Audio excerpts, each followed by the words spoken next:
franchising. Um, but I'll put this up each time we do tracks.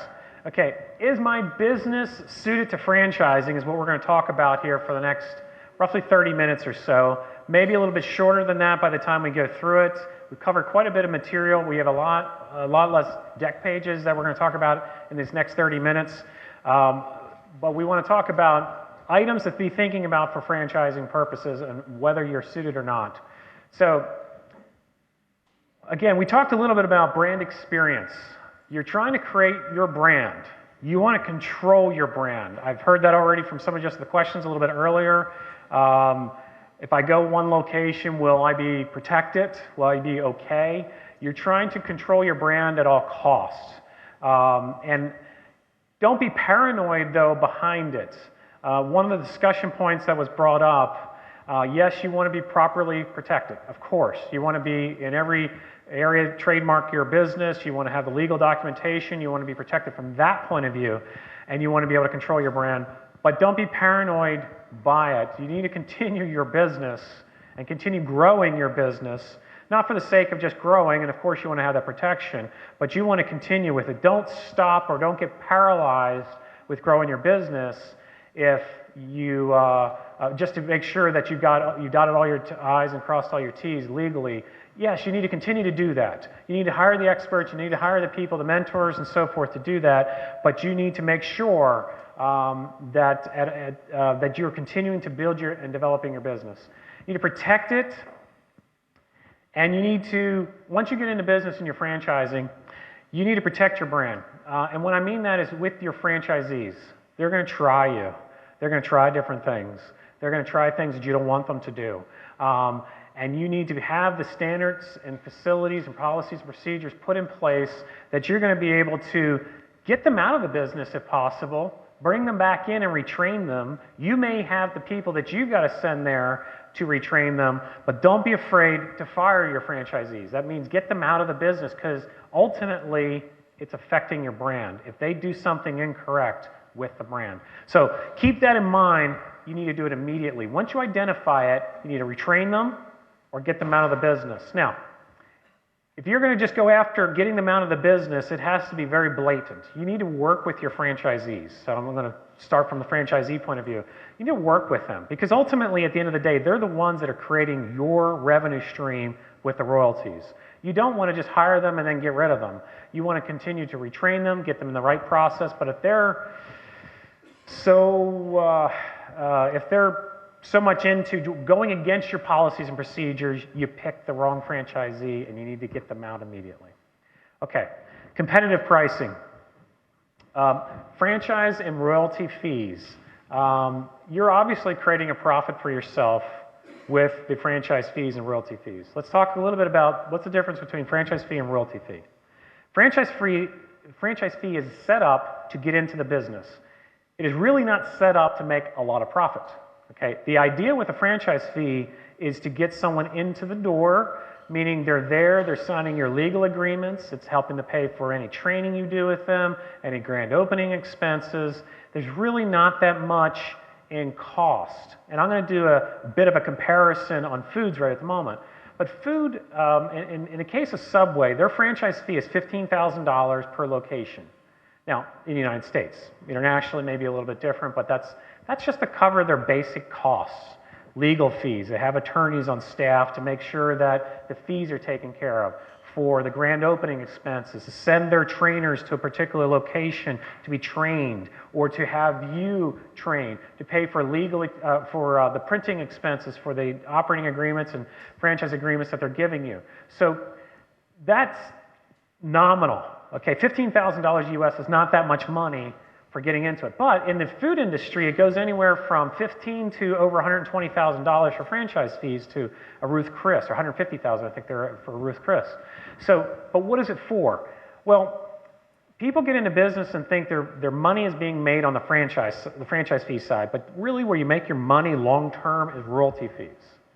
So the franchise fee should only really cover your expenses that you really need to have, and maybe a small little profit, but don't try to gouge your franchisees, because at the end of the day, you just want them in business giving you a royalty fee on a weekly, monthly, yearly basis, whatever it might be, because that's the value of what you're doing as a franchisor. So competitive pricing, you need to compare to your competition. You need to make sure that you really thought through what the competition's charging. So for instance, let's say you have a franchise fee that's Subway restaurants and it's $15,000, but now you've gotten into food business and now you want to automatically charge $50,000. Well, you're not competitive. And when there's someone that's coming into a market to be a franchisee of yours, they're gonna look at the costs. They're gonna look at your competitors' pricing. They're gonna look at your royalty fees. In the case of Subway, they charge 8% of every dollar that comes in to be a royalty fee. That's the value really of Subway, is that 8%, not the franchise fees and getting in. Franchise fees should be nominal, just enough to cover your legal expenses, maybe a small little profit, but really where you're making your money, and we like to call it mailbox money, it just comes in, it just keeps coming in, is the royalty fee. So focus on what your competition's doing, have competitive pricing, so that your pricing will be more in line with what your ultimate investor, the franchisee, is looking at. Keep it very competitive. All right, so successful franchisee operations. I talked a little bit more, I talked a little bit about that earlier. It's a mental focus. It's a mental shift in your mind. You're going right now, you have entities, you're operating, you're making profit.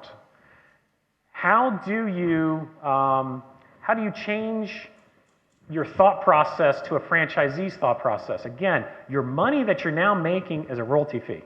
It's no longer corporate profits from your entities you've created. You're creating a new structure. As a CFO, when you're setting up your businesses, you're looking at all costs, of course. Your new revenue stream coming in as the franchisor is the royalty fee. Yes, franchise fees as well, but pretty much it all goes back out in cost for all the different expenses. The royalty fee is really where you're going to now operate from. This is where you're going to make your money. So a few people have asked me some questions on, what do you charge and things of that nature when you set up pricing. And it depends on your model. It depends on what you're trying to make out of it. It depends on how many support staff you need to have, from finance people to bookkeeping people to sales people within the franchisor, and what you're going to physically charge. But you really, as a franchisor, don't make money until you get several franchisees coming in, because you need to have that royalty stream coming in to pay for those expenses that you're going to have, training and so forth.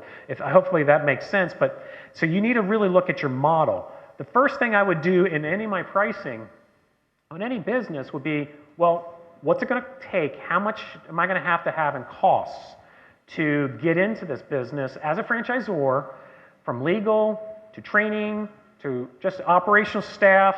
What are all those costs? Okay, now what do I want to make as a profit down the road? And then how do I set my royalty fee associated with that?